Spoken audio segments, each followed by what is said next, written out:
Here's a pretty nice loadout I did this morning. Brought it out to a job site. Same one I've been going to here in Olympia.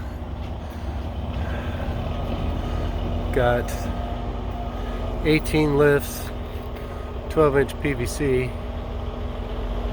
Each one of them has 3 layers, 8 sticks in each.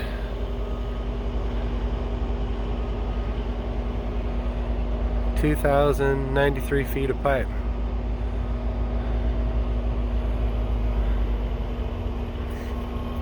Kind of see where I had my strap placement. I've already dumped off a bunch of them on the ground out there so the loader can start unloading.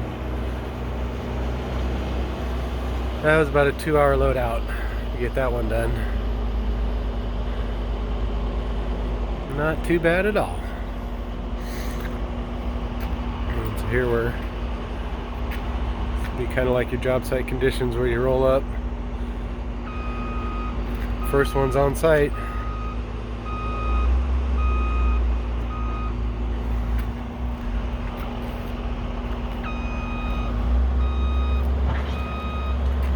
I like it.